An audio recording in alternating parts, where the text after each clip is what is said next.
নমস্কার, আমি সুখদেব। অজানা ভারতে আপনাদের সবাইকে স্বাগত। চলে এসেছি আজকে একটি নতুন ভিডিও নিয়ে। গল্পটির নাম হচ্ছে শালবনের শেষ ট্রেন। রাত তখন প্রায় 10:30। শীতের কুয়াশা ধীরে ধীরে নামছে। জেলা শহর থেকে প্রায় 50 কিলোমিটার দূরে শালগাছ ঘেরা এক নির্জন রাস্তা ধরে মোটর বাইক নিয়ে ফিরছিল রাহুল আর তার বন্ধু সৌমেন। ওরা দুজনেই পাশের গ্রামের একটি বিয়ে বাড়ি নিমন্ত্রণ খেতে গেছিল।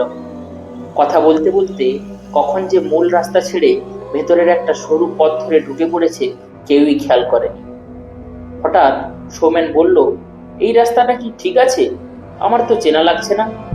রাহুল বাইক থামিয়ে চারপাশে তাকালো। কুয়াশায় চারিদিকে সাদা হয়ে আছে।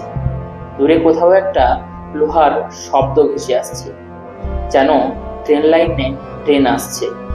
রাহুল অবাক হয়ে বলল, এদিকে তো কোনো ট্রেন লাইন নেই, শব্দটা আসছে কোত্থেকে?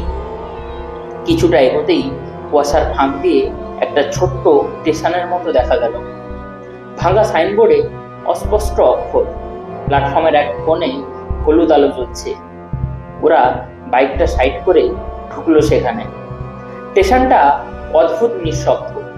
বাতাসে পুরানো কাঠ আর মরচে লোহার গন্ধ। টিকিট কাউন্টার বন্ধ। দেওয়াল ঘড়িটা থেমে আছে ঠিক 11:17। ঠিক তখনই পেছন থেকে একটা কণ্ঠা ভেসে এলো, ট্রেন ধরবেন নাকি? দুজনে ঘুরে দাঁড়ালো। একজন বৃদ্ধ দাঁড়িয়ে আছে, রেলওয়ের পুরনো পোশাক, মাথায় ক্যাপ, চোখ দুটো অস্বাভাবিক স্থির। রাহুল বলল, এই স্টেশনটা তো আগে দেখিনি। বৃদ্ধ শান্ত গলায় বলল, সবাই দেখতে পায় না, যারা সঠিক সময়ে আসে তারাই দেখে। সৌমেন একটু অস্বস্তিতে পড়ে গেল। এত রাতে কোন ট্রেন আসবে? বৃদ্ধ বলল, শেষ ট্রেন, শালবনের ভেতর দিয়ে যায়। এরপরই হালকা কাঁপুনি শুরু হলো মাটির নিচে। দূরে হুইসেলের শব্দ, কিন্তু আশ্চর্য, কোনো লাইট নেই, কোনো ঘোষণা নেই, শুধু শব্দ। তারপর ধীরে ধীরে কুয়াশা চিরে একটি ট্রেন এসে দাঁড়ালো প্ল্যাটফর্মে। জানলাগুলো অন্ধকার, ভেতরে কেউ আছে কিনা দেখা যাচ্ছে না। দরজা নিজে থেকেই খুলে গেল। সৌমেন একটু ভয় পেয়ে বলল, চল এখান থেকে ফিরে যাই। ওরা পিছন ফিরে দেখে যে রাস্তা দিয়ে ঢুকেছিল সেই পথটা আর নেই, শুধু ঘন শাল গাছ। বৃদ্ধ বলে উঠল, এখানে যে একবার আসে সে আর ফেরে না। রাহুলের চোখ পড়ল প্ল্যাটফর্মের দেওয়ালে ঝোলানো একটি পুরনো খবরের পোস্টারে। শিরোনামে লেখা ছিল, শালবন এক্সপ্রেস দুর্ঘটনা, 43 জন নিখোঁজ।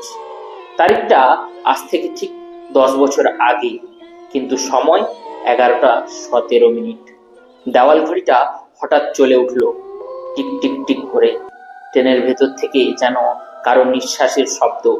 বৃদ্ধর গলাটাও ধীরে ধীরে বদলে গেল। সেই দিন ট্রেনটা লাইনচ্যুত হয়েছিল। যারা মারা গেছিল তারা পৌঁছাতে পারেনি। তাই প্রতি বছরই এই রাতে ট্রেনটা ফিরে আসে যাত্রীদের নিতে। হঠাৎ ট্রেনের জানলায় মুখগুলো যেন অর্ধেক পুড়ে গেছে। সৌমেন চিৎকার করে উঠল। রাহুল বাইকের দিকে দৌড় দিল। পরের মুহূর্তে সব অন্ধকার, এবং পরের দিন সকালে খবর কাগজের শিরোনাম, শালবনের ভেতর দুজন যুবকের মৃত্যু।